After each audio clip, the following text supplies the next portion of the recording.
नमस्कार। आप सभी के अपने चैनल जय गुरुदेव उत्तराखंड पर एक बार फिर से बहुत बहुत स्वागत है। कामना करते हैं कि आप और आपके परिजन सभी स्वस्थ होंगे। इसी कामना के साथ बढ़ते हैं आज के अद्भुत क्रमांक की ओर। महाराज जी कहते हैं कि भाग्य बड़ा प्रबल है, मगर पुरुषार्थ द्वारा भाग्य को बदला जा सकता है। यानी जरूरत है दवा और दुआ के बीच तालमेल बिठाने की। अंदर की ज्योति और बाहर की ज्योति दोनों काम करें तो बात बनती है। आंख में ज्योति हो और बाहर प्रकाश हो तो आंखें काम करती हैं। बाहर सूर्य निकला हो मगर आंखों में ज्योति ना हो तो अंधेरा रहता है। फिर भी कहा गया है अपनी तरफ से कोई भी कसर बाकी ना छोड़े। तो आज हम इसी क्रम पर बात करने वाले हैं कि एक व्यक्ति का भाग्य महाराज जी की शिक्षाओं से कैसे बदल जाता है। कैसे महाराज जी की शिक्षाओं का अनुसरण करने से आपके जीवन में आपको नया मार्गदर्शन प्राप्त होता है। तो आज हम इसी विषय पर चर्चा करने वाले हैं। तो आइए बढ़ते हैं आज के अद्भुत क्रमांक की ओर। महाराज जी कहते हैं, देखिए, मन में हर व्यक्ति के जीवन में सफल होने की लालसा जरूर होती है। प्रत्येक व्यक्ति चाहता है कि वे अपनी योग्यता अनुसार, वे अपने पुरुषार्थ के अनुसार जीवन में कामयाब हो। लेकिन कुछ नियमों का अनुसरण ना करने की वजह से, जीवन में कुछ त्रुटियां होने से व्यक्ति काफी पुरुषार्थ के बाद भी अपने जीवन में बड़ा नहीं बन पाता। महाराज जी कहते हैं कि पुरुषार्थ छोड़े नहीं, पूर्ण पुरुषार्थी होकर कार्य में लगे और साथ ही प्रभु से आशीर्वाद भी मांगे। महाराज जी का आशीर्वाद तो आपके साथ सदैव रहेगा ही। सानिध्य मिलने से आपको जीवन में मार्गदर्शन मिलेगा, लेकिन पुरुषार्थ इसमें आपका ही काम करेगा। पुरुषार्थ महाराज जी नहीं बल्कि आपको ही करना पड़ेगा। महाराज जी कहते हैं, मेहनत करें और ईश्वर की कृपा तो अवश्य जीवन में होगी ही। व्यक्ति सोचता है कोई अवतार आएगा कल्याण करने के लिए। हर समय भाग्य के भरोसे बैठकर जिंदगी की समस्याओं से मुंह मोड़कर बैठा नहीं जा सकता, परिश्रम करना ही पड़ेगा।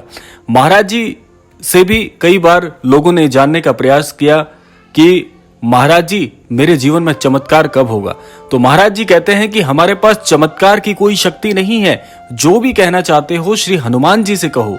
महाराज जी का यहाँ पर कहने का आशय यही है कि जीवन में आप अपनी योग्यताओं के अनुसार, अपने सामर्थ्य के अनुसार कार्य तो करते रहिए, परिश्रम तो करते ही रहिए, और ईश्वर की कृपा ऐसे ही व्यक्ति के जीवन में बरसती है जिससे व्यक्ति अपने जीवन में आगे बढ़कर नए आयामों को प्राप्त कर लेता है। अब हम चलते हैं आज के इस विशेषांक के सबसे मुख्य भाग पर कि जीवन में कौन सी एक चीज आपके बड़े काम आ सकती है। कौन सी एक ऐसी बात है, बात बहुत छोटी है लेकिन उसका जो प्रभाव है वह बहुत बड़ा है। इस बात को जीवन में लाने से आपके जीवन में बड़े चमत्कार तो होंगे ही, साथ साथ आप अपने भाग्य की वजह से कभी भी स्वयं को उदास और निराश नहीं पाएंगे। जीवन में एक चीज आपको ध्यान रखनी है। देखिए, जीवन में हर व्यक्ति के बहुत सारी चीजें एकत्रित होती हैं। उसमें शिक्षा भी होती है, विचार भी होते हैं, अपने बड़े बुजुर्गों से मिले संस्कार भी होते हैं।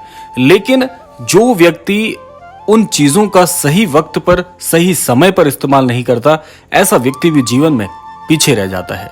देखिए, समय हर चीज का आता है। कहने का आशय यही है कि जीवन में जब आपको सही समय का अनुभव हो जाए, उस समय जीवन में आपको रुकना नहीं है। देखिए, हर फल की एक ऋतु होती है, हर वृक्ष की एक ऋतु होती है, हर पुष्प की एक ऋतु होती है। तो ऋतु आने पर ही आपको फल, पुष्प और लाभ अर्जित कर सकते हैं आप जीवन में। तो आपको करना क्या है, जीवन में जो भी आपने कौशल हासिल किया है, अपनी शिक्षा के माध्यम से, अपने संस्कारों के माध्यम से, अपने विचारों के माध्यम से, उन सभी का सही समय पर इस्तेमाल करना भी बहुत जरूरी है।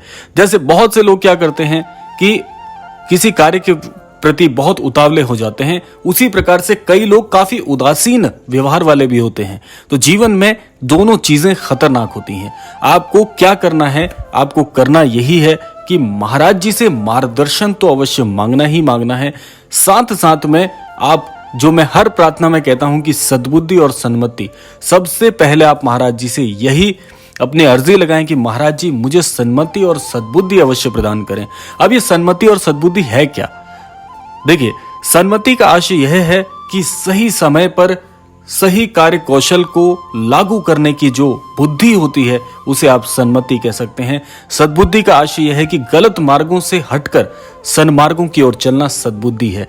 तो जिस व्यक्ति के जीवन में सन्मति और सद्बुद्धि का मेल शामिल हो जाए तो ऐसा व्यक्ति जीवन में कभी रुकता नहीं है।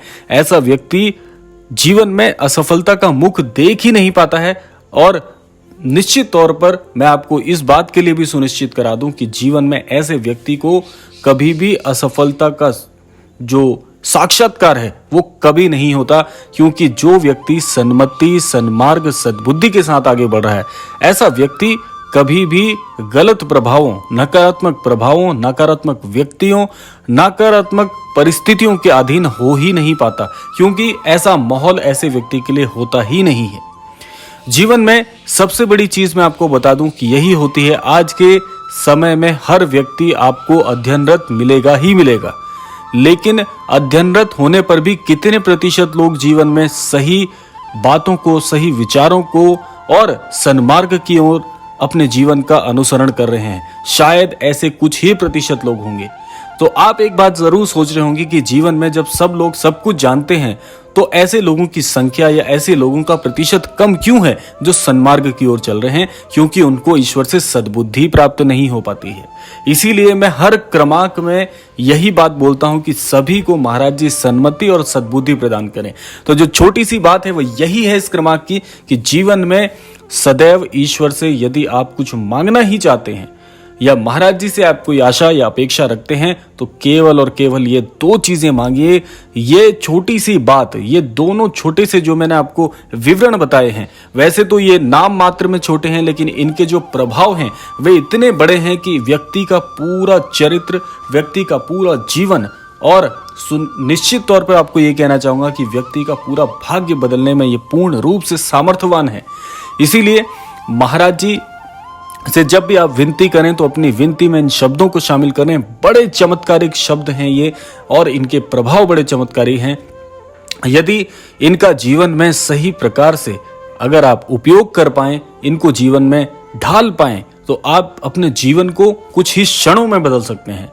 क्षणों में मैं इसलिए कहूंगा क्योंकि इनका प्रभाव अभी से ही आप अनुभव कर सकते हैं यदि आप अपने जीवन में इन शब्दों को पहचान गए, इन शब्दों की शक्तियों को पहचान गए। क्योंकि महाराज जी सदैव आपके साथ खड़े हैं, ये बात तो आप 100% मान ही लीजिए, लेकिन कार्य आपको करने होंगे। जैसे कि श्रीमद् भगवत गीता में भी कहा गया है कि कर्म ही प्रधान होता है, और कलयुग के लिए कर्म प्रधान इसलिए भी बताया गया है क्योंकि यहाँ पर किसी भी व्यक्ति को यूं ही बैठे बैठे सब कुछ नहीं मिल जाने वाला। इसके लिए कार्य आप ही को करना है।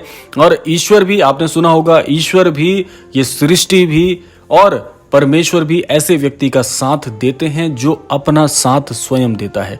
जीवन में कोई और आपको कुछ भी नहीं देके जाने वाला है। हर व्यक्ति अपना व्यक्तिगत जीवन जी रहा है, चाहे वे आपका कितना ही घनिष्ठ संबंधी क्यों ना हो। हर व्यक्ति अपने जीवन की जिम्मेदारी लेकर बैठा है। तो इसीलिए आप भी किसी के भरोसे मत बैठिए, अपनी जिम्मेदारी लीजिए, अपनी जिम्मेदारी से जीवन में आगे बढ़िए। आपके जीवन को बदलने वाला कोई नहीं आने वाला। आपके जीवन को बदलने वाला केवल एक ही व्यक्ति है, और उस व्यक्ति को आप दर्पण में देखिए। जो दर्पण में व्यक्ति आपको अभी दिखाई दे रहा है वही आपका जीवन बदल पाएगा। पूर्ण रूप से उसी पर ही आप, उसी के सामर्थ्य पर ही आप निर्भर रहिए, वही आपका जीवन बदल सकता है। यही मैं कामना करूंगा आज के इस क्रमांक के माध्यम से, क्योंकि अभी विदा लेने का समय भी आ गया है। तो यही कहूंगा कि महाराज जी सभी को सामर्थ्यवान बनाएं, सभी को सद्बुद्धि दें, सभी को सन्मति दें और इस संपूर्ण सृष्टि का कल्याण हो। इसी कामना के साथ विदा लेते हैं। मिलते हैं अगले क्रमांक में। तब तक के लिए जय श्री राम, जय गुरुदेव, जय उत्तराखंड।